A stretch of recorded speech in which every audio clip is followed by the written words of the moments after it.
السلام عليكم الحباب، كنتمنى تكونوا بخير وعلى خير ونلقاكم هذا الفيديو ان شاء الله في اتم الصحه والعافيه. اليوم ان شاء الله غنبدلوا شويه، غندخلوا شويه في اطار الشربات مع اقتراب هذا الشهر الفضيل. نديروا شويه من الحريره ومن الحسوه اللي كنعرفوا نديرهم ديما. ان شاء الله غنديروا اليوم واحد الشوربه بالخضر كتجي خفيفه ورائعه بالنسبه لهذا الشهر الفضيل اللي يدخلوا علينا وعليكم الصحه والسلام.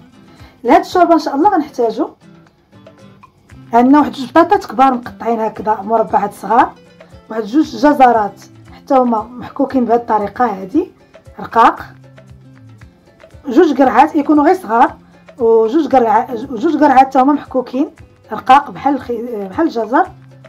عندنا واحد الكميه ديال الدجاج اللي عنده، اللي ما عندوش يقدر يستغنى عليه. واحد جوج معالق فاش غنشحروا هادشي ديال الزبده، شويه الابزار او فلفل اسود، جوج الفرماجات، واحد ضامه البنه ديال الدجاج، شويه الملح حسب الذوق، معلقه كبيره ديال القزبر ومعدنوس او ربيح، وواحد البصله مشلضه مربعات. هذا بالنسبه للوصفه كامله حتى الاخر ديالها، ولكن فيها واحد المراحل احنا غنبداو ان شاء الله. نبداو بعدا بالمرحله الاولى، ناخذوا هاد الطنجره غنحطوها فوق النار، غنديروا فيها هذيك الزبده باش تذوب،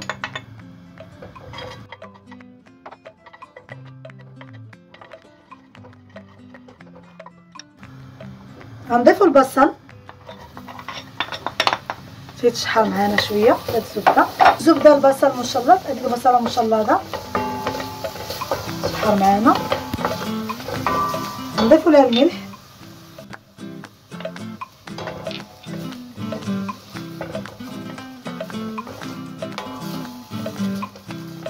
مباشره. غنضيفوا البطاطس مقطعه،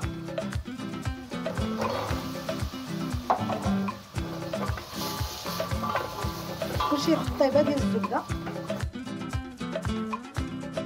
بعد ما تشحرت معنا هاد البصله مع هاد البطاطس مربعات، دابا غادي نضيفو الماء الكافي اللي غطيت فيه هاد الخضر.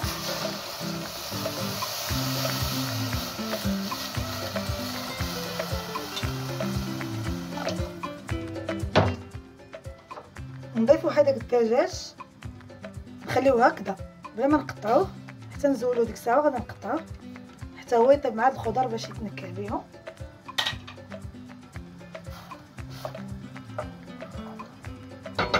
صافي غنغلقوا عليها ونخليوها حتى طيب، نتلاقاو مع نكملوا الوصفه. بعد ما طابت معنا البطاطس، ها هي طابت صافي ولات تتقطع بهادي، يعني دخل مع الطيب مزيان. دابا غنزولوا هذوك الطريفات ديال الدجاج، حاجتنا اننا نفتتوهم باش نزيدوهم مع دوك الخضر اللي غنضيفو في الاخر. غنضيفو دابا هذيك ضامه البنه ديال الدجاج،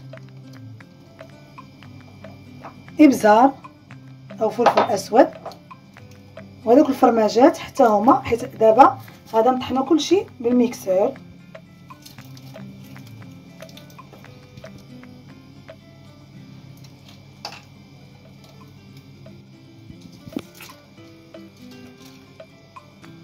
صافي دابا غادي الميكسور ولا مولينكس اللي عندكم، هذا كيجيني براتيك شويه، اللي ما عندوش يدير المولينكس.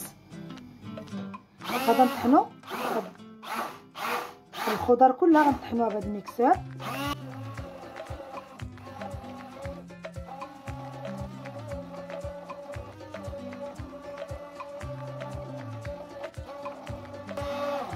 صافي كنكونوا طحنا هاد الخضر، كيجي القوام ديالها بحال هكذا.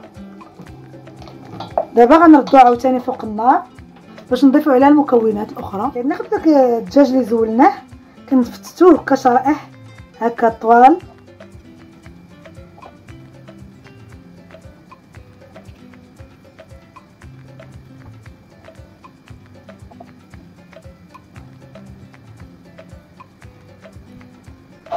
بحال هكذا، وغنضيفوه ان شاء الله. رجعنا هاد فوق النار، هاد الشوربه اللي طحنا دابا رجعناها فوق النار. دابا غنضيفوا على داك الجزر اللي حكيناه، ونضيفوا القرعتين اللي حكيناها باش يطيبوا معنا شويه. هاد البطاطس مطحونه كيجيو لي كولور ديالهم زوينين، مع البطاطس بيضاء واخضر البرتقالي كتجي النضره ديالها زوينه.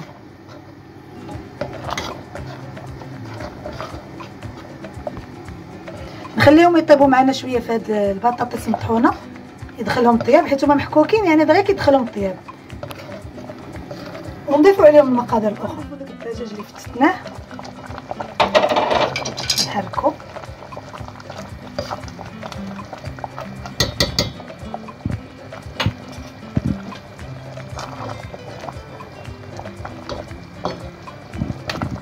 هكذا كتكون الشوربه عندنا وجدات. دابا في اخر مرحله غنطفيو عليها، في اخر مرحله غنضيفو الربيع حتى هو ديك الخضوره زوينه في المنظر. صافي دابا غندوزو باش نقدموها. الشوربه ديال اليوم بعد ما وجدات معانا، شوفوا كيفاش كتجي، راه كتجي رائعه حتى الالوان، شوفوا الالوان كيفاش كيجيو زوينين، كتشهي في الماء زعما في الشرب ديالها، رائعه بالنسبه لشهر رمضان، خفيفه. ان شاء الله غتجربوا غتعرفوا علاش كنهضر نيت. حتى في هذا البرد دابا اللي كاين راه مزيانه سخونه وصحيه، جربوها ان شاء الله. مع هذا الحساء نقول لكم سلامه، الى اللقاء، الى فيديو اخر ان شاء الله، وصفه جديده ومزيد من الوصفات الجميله. اللهم يسر.